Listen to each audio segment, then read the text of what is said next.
Olá, sejam muito bem-vindos a mais um Bate-Papo Literário, um programa para quem aprecia uma boa história e uma boa conversa. Preparem-se, porque o Bate-Papo Literário de hoje está de tirar o fôlego. Vocês vão conhecer uma história que fala de coragem, fé, superação, mas acima de tudo fala de amor. Um amor incondicional de pais para filho e de filho para pais. E essa história está contada no livro O Pequeno Grande Caio, um menino que ressignificou vidas, em que a mãe de Caio compartilha com o leitor de maneira corajosa e sincera a história da partida prematura de seu filho, uma experiência que desafia o coração e a alma. E hoje eu estou aqui com esta mãe que, junto com o pai de Caio, transformou a dor e a perda de seu filho em uma jornada de amor profundo, resiliência e superação. Estou falando da escritora, palestrante, coordenadora pedagógica, mas, acima de tudo, esposa de Clavison e mãe do Caio, Gabriel e Samuel, Clésia da Silva Mendes Zappellini. Clésia, querida, seja muito bem-vinda ao Bate-Papo Literário. É um prazer te receber aqui para falar dessa história, como eu falei anteriormente, que fala ali de fé, coragem, superação, mas assim, me arrepia, mas acima de tudo fala de amor, né? Um amor profundo e incondicional. Seja muito bem-vinda. Obrigada, Renata, pela oportunidade, né, de conversar de algo que é tão importante para nós, que é a chegada de um filho, que é a partida dele e a forma como ressignificamos, né, por meio dos nossos 2 filhos, como você já falou, né? Além do Caio, eu tenho o Gabriel e o Samuel, e que é uma grande experiência, né? De ser mãe, de ter esse amor mesmo, né? Que vibra dentro do nosso coração, né? E partilhar isso vai ser uma grande alegria com você nesse momento. Clésia, vamos começar do começo? Conta pra gente quem eram Clésia e Clavison, seu marido, pai de Caio, Gabriel e Samuel, antes do nascimento de Caio. Então, casei aos 16 anos, né? Clavison tinha 18. Eram 2 novinhos, né? Meu Deus, 2 adolescentes. 2 adolescentes, né? Muitas pessoas achavam que era a primeira Eucaristia, né? Porque éramos jovens, né? Mas no interior, 16 anos, já estava tudo certo, né? Então, nos casamos jovens. E depois de 10 anos que nós fomos ter o nosso primeiro filho, que foi o Caio. E aí Caio nasceu. Como é que foi a chegada do Caio aqui neste mundo? Foi assim uma alegria muito grande, né? Porque todos nós, né, desejamos ser mãe, ser pai, ver a barriga crescer, né? Passar por todo esse processo que é de acolher um filho, né? A nossa família. Então, eu havia feito já o mestrado, eu tinha defendido a minha dissertação em dezembro e em janeiro já ganhei esse presente, né, que foi a gravidez do Caio. E esses 9 meses, assim, foram bem especiais, né? Até porque nós já tínhamos vontade de ter o processo de adoção, passar por pais, né, de adoção, mas também gostaríamos de ter uma experiência biológica e aqueles que chegassem primeiro seriam, né? Muito bem-vindos. Muito bem-vindos a esses filhos. Então foi assim bem especial essa chegada, né? As fotos, né? Fazer todas as fotos, 1 mês, 2 meses de gravidez, né? E álbuns, né? Toda essa expectativa, né? E pelo fato de eu e o Clavison nos casarmos, né, bem jovens, nós gostaríamos de estudar. Né? Nós casamos. Vocês realmente resolveram ter um filho um pouco depois para poder dar tempo que vocês estudassem, enfim. Isso, nosso combinado, nós éramos crianças ainda, mas assim, vamos fazer a graduação, vamos fazer a especialização e o mestrado. Aí depois nós podemos ter filhos, né? Isso nós combinamos no primeiro dia que nos conhecemos, né? E deu certo até hoje, vai dar para sempre. Com certeza, que maravilha. E aí Caio veio, foi crescendo e tal, e chegou a um certo ponto do crescimento que vocês perceberam que havia alguma coisa de diferente. Então, nasceu, começou com um desenvolvimento, Renata, né, o desenvolvimento cognitivo, né, todo o desenvolvimento motor, né, igual o desenvolvimento de qualquer criança aí, né, dentro do desenvolvimento humano. E falou, e aí, né, quando estava já na escola, né, e a gente sempre dizia, o Caio é o mais inteligente da turma, né? Com certeza, né? Porque todo para pai, nós mãe. pais, né, o nosso filho sempre é o mais bonito, é o mais inteligente, o mais querido, né? Verdade. Então, é bem assim. Mas por volta de, assim, ele falou, né, rapidinho, teve todo o desenvolvimento muito rápido, porém, ele demorou para caminhar. E já foi um indício de que parece que algo estava errado, né? E o nosso coração de mãe, ele não falha, Renata. Eu percebi assim, não, mas já era para ele estar andando, ele está com 1 ano e pouco, ele evita de dar os passos, ele prefere engatinhar. E como ele falou muito rápido e teve todo o outro desenvolvimento, a parte cognitiva, e, né, e conhecer cores, e falava, cantava, nós assim, não, a marcha também era para também ter esse desenvolvimento. Sim. E aí na escola, né, eles estavam em uma escolinha aqui em Tubarão e a professora disse, olha, tem um pai, fisioterapeuta, que observou a marcha do Caio e percebeu, ele está começando a andar, mas ele está caindo muito, né? A gente percebia que não era normal. Uma insegurança. Insegurança, E aí ele disse, olha, tem crianças que começam, né, por exemplo, uma distrofia muscular, uma doença degenerativa, com essa lentidão no caminhar e cair muito. Imagina, eu disse, será, né? Vamos até um pediatra. E aí fomos, né? Basicamente passamos todos os pediatras de Tubarão. Fomos a, né, fisioterapeutas, né, para conversar um pouquinho, ver o que eles observavam. Enfim, assim, procuramos especialistas, neurologistas, mas não chegávamos a um diagnóstico, porque fugia do padrão do desenvolvimento da doença, né, que era, né? E como é que foi para vocês esse período dessa busca? Eu pergunto isso como mãe, né? Porque, assim, quando o filho está doente, você não consegue descobrir o que o filho tem, ou está com alguma percepção, que você tenha tido alguma percepção diferente, é uma angústia muito grande, né? Porque você vai no pediatra e não consegue fazer o diagnóstico, vai em outro. Como é que foi essa busca pelo diagnóstico? Foi, até agora, né, para falar, eu digo que, assim, foi o momento mais difícil. As pessoas, às vezes, hoje ainda perguntam, Clésia, como é que vocês conseguiram superar, né, ou conviver, né, com a partida do Caio?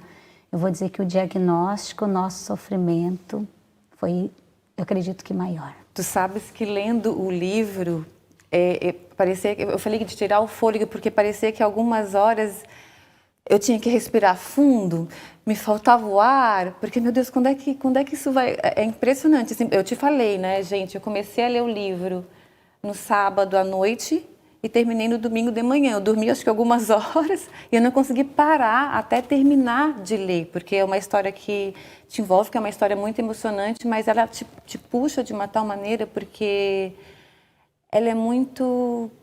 Como é que eu vou dizer? Ela é muito... pura, ela é muito verdadeira, Você colocou ali o teu coração, né? O Clavison, né? É isso, Clavison. Meu Deus, o capítulo que ele escreve ali, vocês escreveram com o coração ali, né? Então, assim, eu não consegui, só parei de ler o livro quando realmente eu terminei. Então, por isso que eu te perguntei, porque essa parte do diagnóstico realmente foi uma coisa que me faltava o fôlego. Mas vamos fazer o seguinte, vai fazer um pequeno intervalo e na volta a gente volta conversando um pouquinho mais sobre o pequeno grande Caio. Vamos falar sobre essa capa lindíssima. Não saiam daí que a gente volta já já.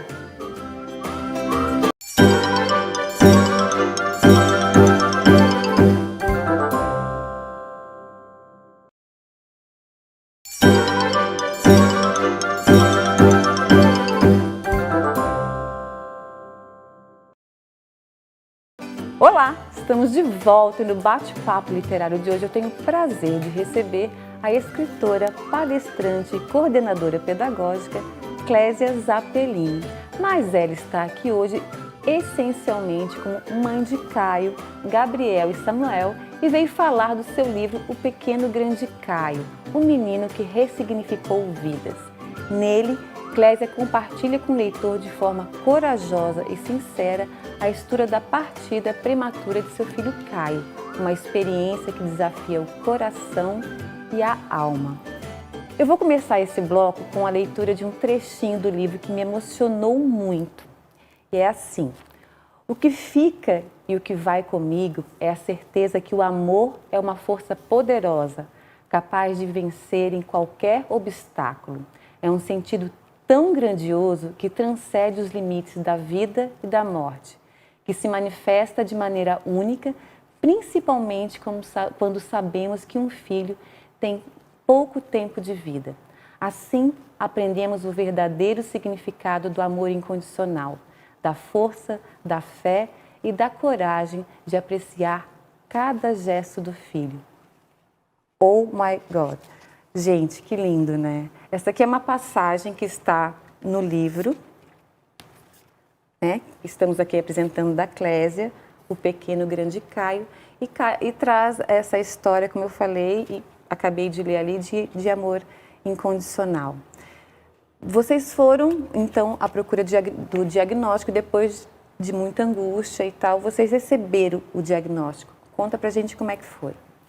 Então, esse dia, né, até no momento que eu escrevi o livro, né, a parte no capítulo que eu relato, foi muito difícil, inclusive, de escrever, porque foi um momento de muita dor, né, porque por mais que nós, né, estamos à busca, mas nós não queremos um resultado realmente de uma doença rara, saber que um filho vai ter, né, o máximo 2 anos de vida a partir daquele diagnóstico. E eu estava aguardando, né, o resultado. Nós fizemos o exame na véspera de Natal. 24 de dezembro nós estávamos em Curitiba buscando o diagnóstico.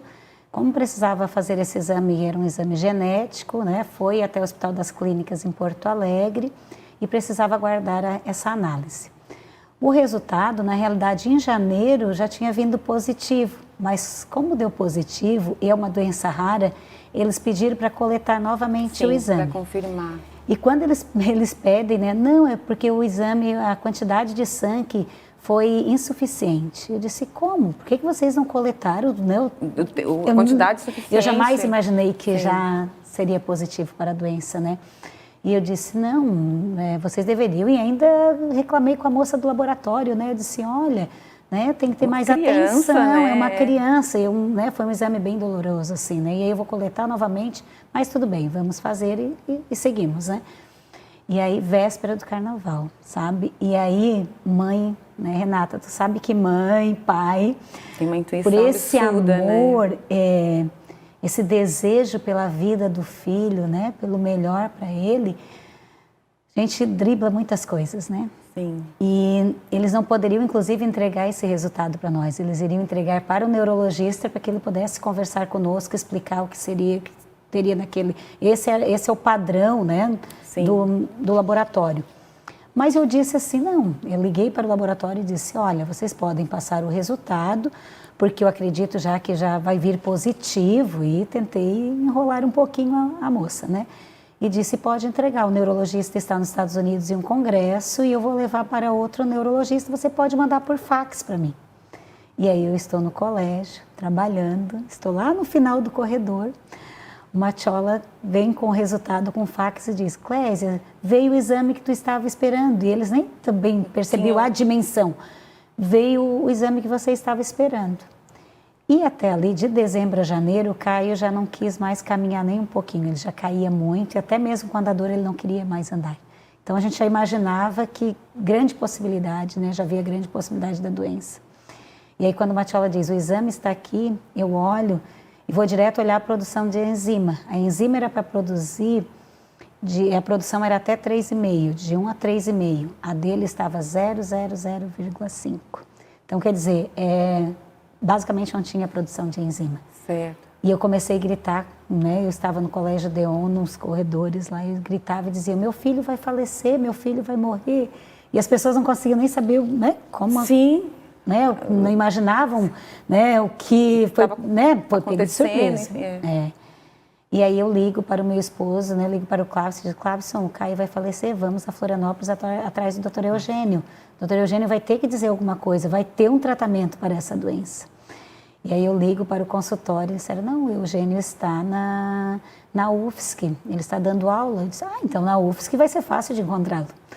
E aí eu chego lá, bato de porta em porta à procura do Dr. Eugênio. Até que ele chega, né? E uma das portas, né, no centro de saúde, ele assim, Clésia, realmente você sabe, né, o que vai acontecer. Ele tentou explicar, né, mas tentou ser muito sincero. A expectativa dele é de 1 ano e meio. As crianças geralmente falecem o máximo até 4 anos. Nessa época o Caio estava ali, né, com 2 anos, né, já estava caminhando já com 2 anos. Porque imagina ali, Renata, né, 1 ano de busca de diagnóstico. Ô, Clésia, e para o pessoal entender qual foi o diagnóstico? Eu não consigo dizer a palavra porque ele essa falta de enzima vai perder a bainha de mielina, né? E aí a doença é leucodistrofia metacromática.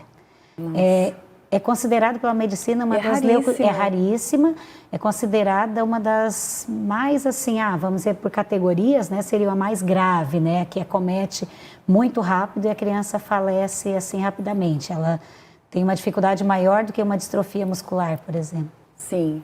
E aí lá ele confirma para vocês esse diagnóstico? Ele confirma e eu disse, não, mas eu vou vender o carro, nós vendemos a casa, nós vamos para os Estados Unidos, para a Itália.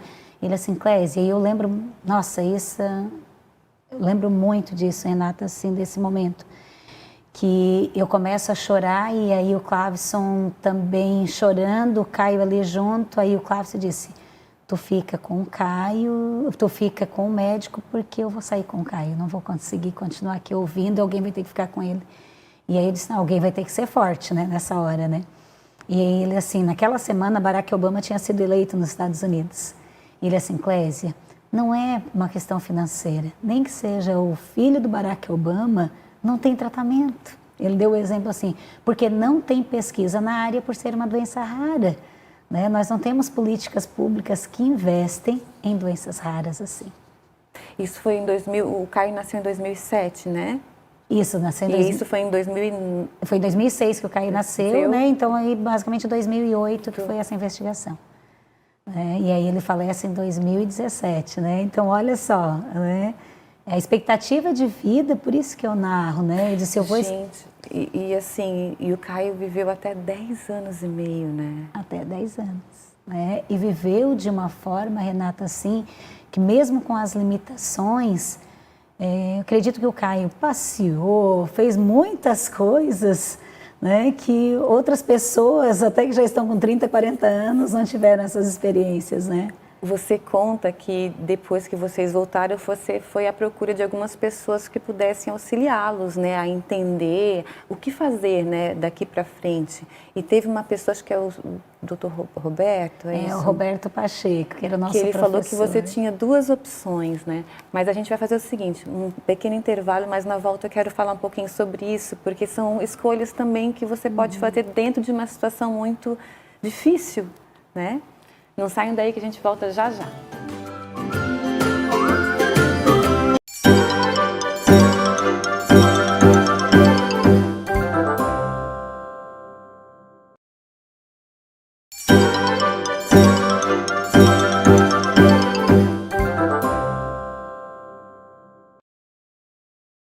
Olá, estamos de volta e no bate-papo literário de hoje eu tenho o prazer de receber a escritora, palestrante e coordenadora pedagógica Clésia Zappellini. Mas ela está aqui hoje essencialmente como mãe de Caio, Gabriel e Samuel e veio falar de seu livro, O Pequeno Grande Caio, o menino que ressignificou vidas.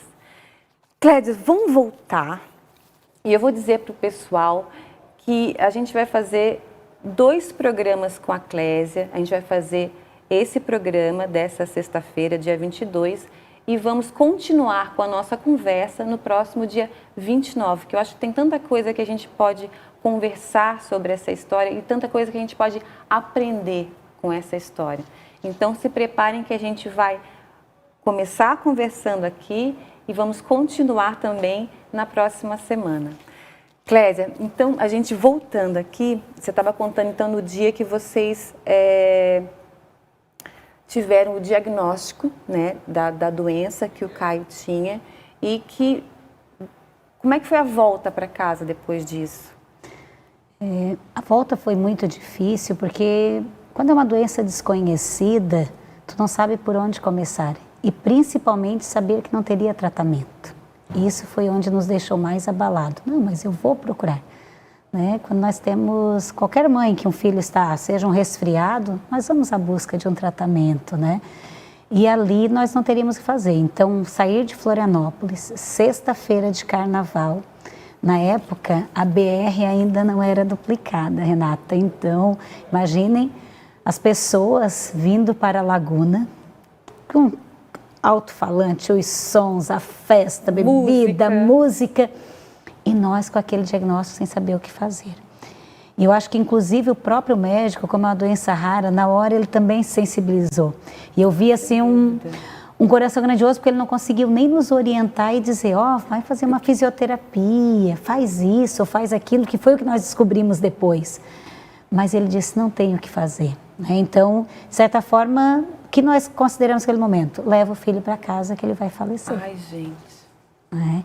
E aí essa vinda, né, e eu relato até isso no livro, foi muito difícil de ouvir e às vezes quando eu falo as pessoas ficam, né, ou arrepiadas ou, né, não sei o que as pessoas pensam porque mudam a fisionomia quando eu falo, né, disso.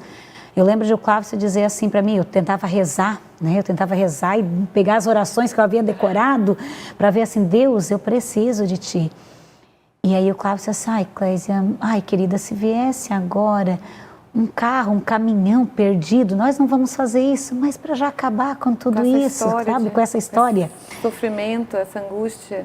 E aí eu lembro assim, mas que, meu Deus, né, por isso que eu digo assim, tudo escrevi. E o Caio? Eu escrevi justamente assim, vou escrever essa história para que as pessoas saibam assim, sempre, né, Deus, o universo, Ele vai cuidando de tudo, né? Aquilo que nós não damos conta de cuidar, sempre tem um Pai Criador aí que cuida, né?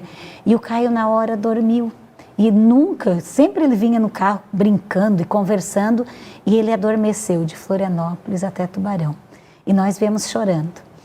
Na estrada, eu lembro, ali estava próximo a Itapirubá, só que eu não conseguia identificar o local que eu estava, mesmo conhecendo a estrada, eu não identificava.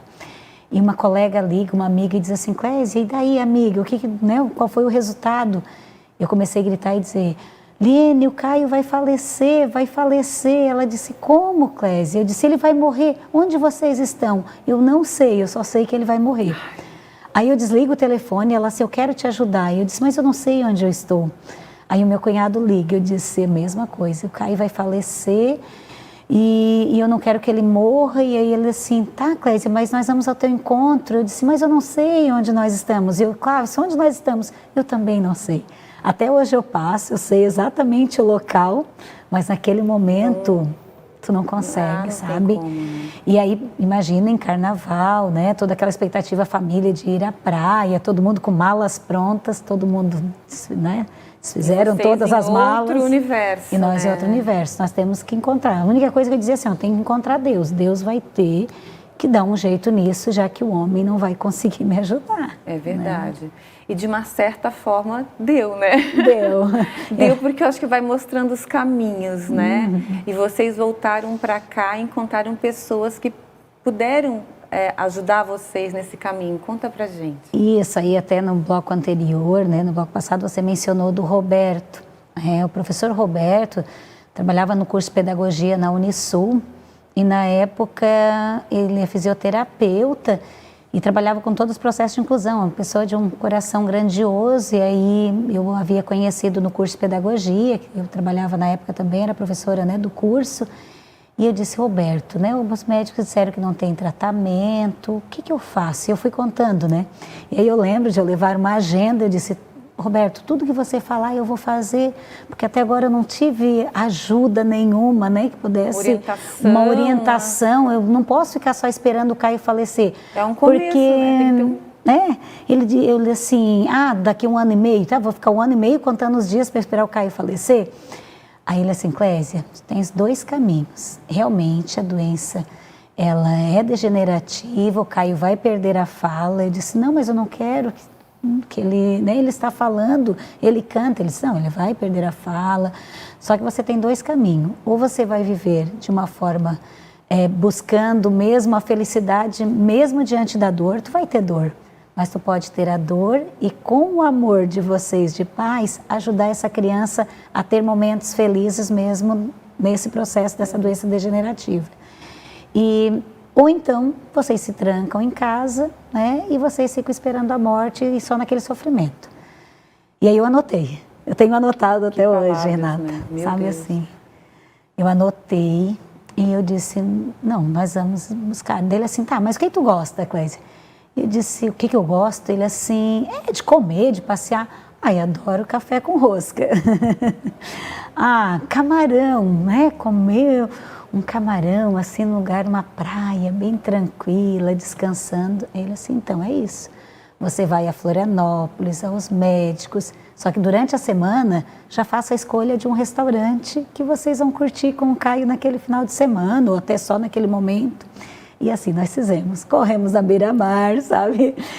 O médico era às 8, né? Dizia, se alguém do DEON da Unisul me viu correndo aqui 6 horas na beira-mar, né? A Clésia não veio para um tratamento. Sim. Mas nós aproveitávamos, conciliar então, né? Coisas boas para tirar bons momentos, né? Mesmo diante dessa situação complicada. Acho que não tem nem palavra, né? Assim, mas uma situação que você ia ter que levar, né? Dali adiante, né? E aí tirar esses bons momentos juntos.